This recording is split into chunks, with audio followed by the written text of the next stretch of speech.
এই নির্বাচনে আমাকে এলাকার জনগণ যেভাবে কষ্ট করে ভোট দিয়েছেন, কষ্ট করে ভোট কেন্দ্রে গিয়ে দীর্ঘক্ষণ অপেক্ষা করে ভোট দিয়েছেন, সময় নষ্ট করেছেন, আমাকে সাপোর্ট দিয়েছেন, এই জন্য আমি তাদের সবাইকে আন্তরিক শুভেচ্ছা এবং ধন্যবাদ জানাচ্ছি। সবচেয়ে টেনশনের মোমেন্ট কখন ছিল আপনার এটা? যখন শুনলাম যে কোনো সেন্টারে তারা আমাদের ব্যালট বাতিল করে দিচ্ছে, ব্যালটগুলোকে বাতিল করছে, ওটা ছিল টেনশনের মোমেন্ট। আপনি বলছিলেন যে আল্লাহ আমার অনেক ধৈর্য পরীক্ষা নিচ্ছে আর কি। যেটা হলো প্রমাণ করলো ধৈর্যের ফল ভালো হয়। এটা খুব কষ্টকর ব্যাপার নির্ধারণ করা, কিন্তু রেজাল্ট খুব সুইট। এটা হাদিস। এই জার্নিটা তো খুবই টার্মোয়েল ছিল জিনিসটার মধ্যে। নির্বাচন একটা আনন্দের ব্যাপার, এটা উৎসবের ব্যাপার। একটা নির্বাচন যুদ্ধক্ষেত্র না, কিন্তু বেসিক্যালি কেউ নির্বাচনের ক্ষেত্রটাকে যুদ্ধক্ষেত্রে পরিণত করেছিল, যেটা কাম্য না। আসলে নির্বাচনের ক্ষেত্রটাকে নির্বাচনের ক্ষেত্রে রাখা উচিত, কিন্তু এটাকে প্রথম থেকে যুদ্ধক্ষেত্রে মানে ফেলছে, শুধুমাত্র নিজেকে হাইলাইটেড করার জন্য, আর কিছু না। আমরা যখন গতকাল নির্বাচনের ফলাফল গণমাধ্যমে তুলে ধরছিলাম, তখন 299টা আসনের দিকেই মানুষের অ্যাটেনশন ছিল, কিন্তু বাংলাদেশের সব জায়গা থেকে মানুষ আসলে জানতে চাচ্ছিল ঢাকা 8-এর কি অবস্থা। এটা মানুষের আগ্রহ ছিল যে এখানে বিএনপির একটা স্ট্যান্ডিং কমিটি মেম্বার ইলেকশন করতেছে এবং সে খুব ডিস্টার্ব হচ্ছে কাউকে দ্বারা, কারো দ্বারা। এই জন্য মানুষের আগ্রহটা বেশি ছিল। যেভাবে আমাকে গালিগালাজ করছে যে মানে মানুষের সামনে পাবলিকলি, জনসমক্ষে, এটা মানুষ আশা করে নাই। এই কারণে ফটোটার জন্য তারা অপেক্ষা করছিল। এইটা যদি সে না করতো, সে আপনার মতো একজন ভেটারান পলিটিশিয়ানের সাথে কিভাবে ফেস করতো, মানে কৌশলের দিক থেকেও যদি চিন্তা করেন? আসলে আমি তো কোনো কৌশল অবলম্বন করি নাই। যেটা আমার সম্পর্কে মানুষের সামনে একটা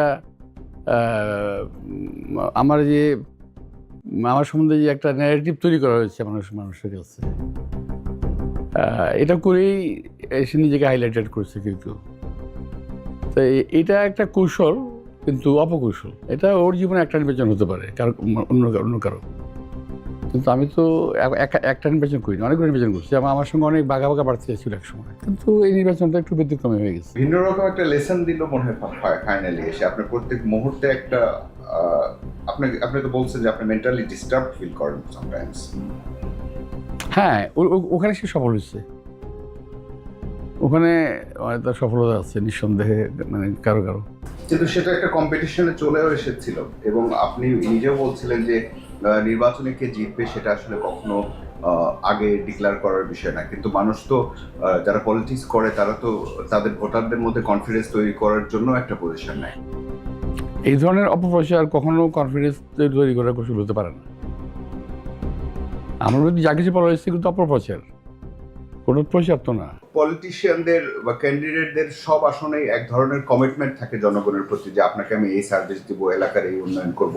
কিন্তু এই যে অ্যাটাক, কাউন্টার অ্যাটাক বা এই ধরনের আলোচনার কারণে এইবারের নির্বাচনে কিন্তু এই আসনের মানুষজন যে ক্যান্ডিডেটের প্রতিশ্রুতি কি সেটা নিয়ে খুব বেশি আলোচনা ছিল না, তাই না? বিষয়টা হলো, যদি মানে অসময় নির্বাচন না হতো, যদি আমার সমপরিচিত থাকতো, তখন কমিটমেন্টের ব্যাপারটা আসতো। এখন অন্য প্রার্থীদের তো এই এলাকায় কমিটমেন্ট করার কিছু নাই ওদের, কারণ ওরা তো এই এলাকার লোক না।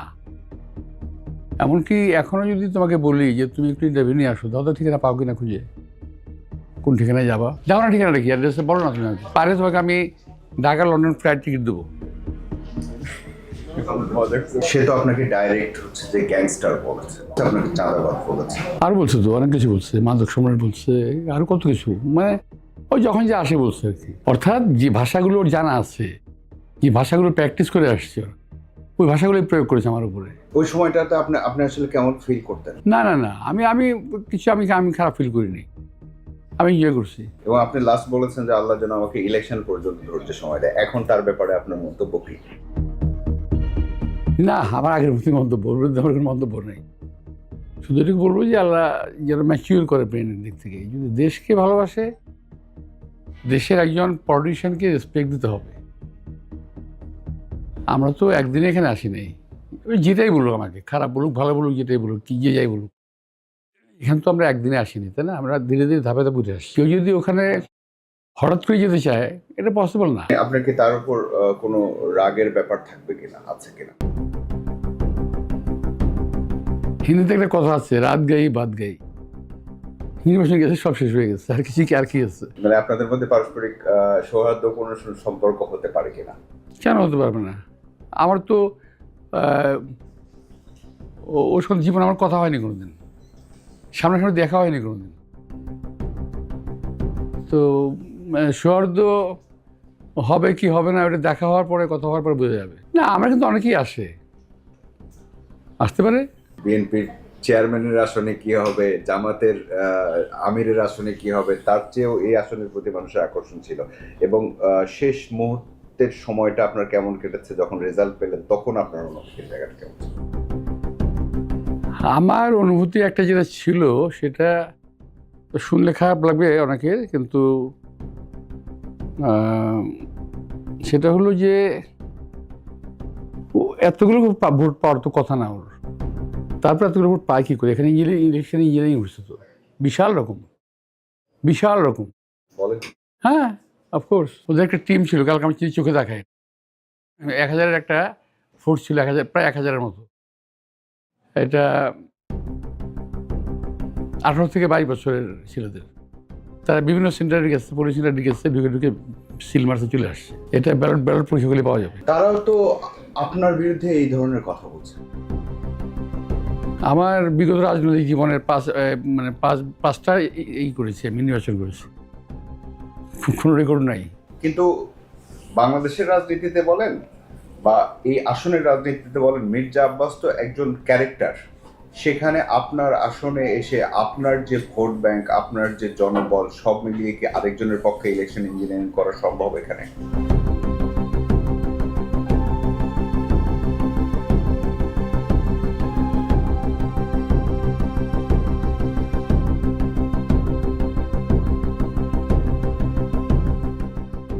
এখন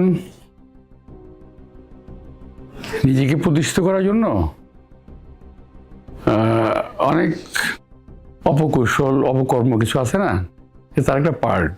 আপনি মেয়র ছিলেন, আপনি মন্ত্রী ছিলেন, আপনি অনেকবার নির্বাচন করেছেন, রাজনীতিতে আপনার ভূমিকা। এইবারের বিষয়টা নিয়ে আসলে আপনার মূল্যায়ন যদি কোনো কিছু থাকে? না, মূল্যায়ন হলো কি, মানে আমাদের একটা বিশেষ বয়সের ছেলে মেয়েদের ক্যারেক্টার সে খারাপ করে দিচ্ছে। যে মুরব্বিদেরকে গালিগালাজ করা যায়, এটা আমাদের দেশে এই প্রচলনটা ছিল না। তো আমি বলবো যে এই সমস্ত কাজ থেকে যেন বিরত থাকেন। আপনি বলছেন যে এটা একটা সংক্রামক হতে পারে? অফকোর্স। আমি এখন থেকে আরো 45 বছর আগে এক ফ্রেন্ডের বাসায় গেছিলাম। তো ওই ফ্রেন্ডের বাসায় যখন গেছি, তো সে একটা চায়ের অর্ডার দিয়েছিল। চা যখন আসতে দেরি হচ্ছে, তখন আমার ফ্রেন্ড তার সার্ভেন্টের সঙ্গে একটা খুব বাজে ভাষায় একটা গালি দিয়েছিল। সেটা কিন্তু আমার উপরে কিন্তু এটা ট্রান্সমিট হয়েছে। এটা আর টিল টুডে সেই ক্যারেক্টারটা আমি মাঝে মাঝে আরও চলে আসে কারো। কিন্তু সেটা একটা কম্পিটিশনে চলেও এসেছিল, এবং আপনি নিজেও বলছিলেন যে নির্বাচনে কে জিতবে সেটা আসলে কখনো আগে ডিক্লেয়ার করার বিষয় না। কিন্তু মানুষ তো যারা পলিটিক্স করে, তারা তো তাদের ভোটারদের মধ্যে কনফিডেন্স তৈরি করার জন্য একটা পজিশন নেয়। এই ধরনের অপপ্রচার কখনো কনফিডেন্স তৈরি করার কৌশল হতে পারে না।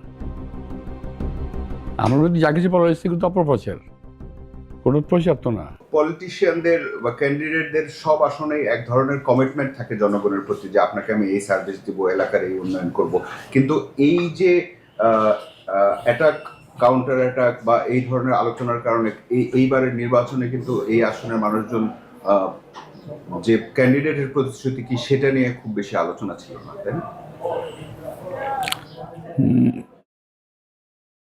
বিষয়টা হলো, যদি অসময় নির্বাচন না হতো, যদি আমার সমপরিচিত থাকতো, তখন কমিটমেন্টের ব্যাপারটা আসতো। এখন অন্য প্রার্থীদের তো এই এলাকায় কমিটমেন্ট করার কিছু নাই ওদের, কারণ ওরা তো এই এলাকার লোক না। এমনকি এখনও যদি তোমাকে বলি যে তুমি একটু ইন্টারভিউ নিয়ে আসো, দাদা ঠিকানা পাও কিনা খুঁজে, কোন ঠিকানায় যাবা, যাও না ঠিকানাটা কি অ্যাড্রেসে বলো না তুমি, পারে তোমাকে আমি ঢাকা লন্ডন ফ্লাইট টিকিট দেবো। সে তো আপনাকে ডাইরেক্ট হচ্ছে যে গ্যাংস্টার বলেছে, আপনাকে চাঁদাবাদ বলেছে। আর বলছে তো অনেক কিছু বলছে, মাদক সম্রাট বলছে, আরও কত কিছু, মানে ওই যখন যে আসে বলছে আর কি। অর্থাৎ যে ভাষাগুলো ওর জানা আছে, যে ভাষাগুলো প্র্যাকটিস করে আসছে, ওই ভাষাগুলোই প্রয়োগ করেছে আমার উপরে। ওই সময়টাতে আপনি আসলে কেমন ফিল করতেন? না না না, আমি কিছু আমি খারাপ ফিল করিনি, আমি ইয়ে করছি। এবং আপনি লাস্ট বলেছেন যে আল্লাহ যেন আমাকে ইলেকশন পর্যন্ত ধৈর্য সময় দেয়। এখন তার ব্যাপারে আপনার মন্তব্য কি? না, আমার আগের প্রতি মন্তব্য, আমার কোনো মন্তব্য নেই। শুধু এটুকু বলবো যে আল্লাহ যেন ম্যাচিউর করে ব্রেনের দিক থেকে। যদি দেশকে ভালোবাসে, দেশের একজন পলিটিশিয়ানকে রেসপেক্ট দিতে হবে। আমরা তো একদিনে এখানে আসি নাই, ওই যেটাই বলুক আমাকে, খারাপ বলুক ভালো বলুক, যেটাই বলুক, কি যে যাই বলুক, এখানে তো আমরা একদিনে আসিনি, তাই না? আমরা ধীরে ধীরে ধাপে ধাপে উঠে আসছি। কেউ যদি ওখানে হঠাৎ করে যেতে চায়, এটা পসিবল না। আপনার কি তার উপর কোনো রাগের ব্যাপার থাকবে কিনা, আছে কিনা? হিন্দিতে একটা কথা আছে, রাত গাই বাদ গাই। হিন্দি ভাষা গেছে, সব শেষ হয়ে গেছে, আর কিছু কি আর কি আছে? মানে আপনাদের মধ্যে পারস্পরিক সৌহার্দ্য কোনো সম্পর্ক হতে পারে কিনা? কেন হতে পারবে না? আমার তো ওর সঙ্গে জীবনে আমার কথা হয়নি কোনোদিন, সামনাসামনি দেখা হয়নি কোনোদিন। তো সৌহার্দ্য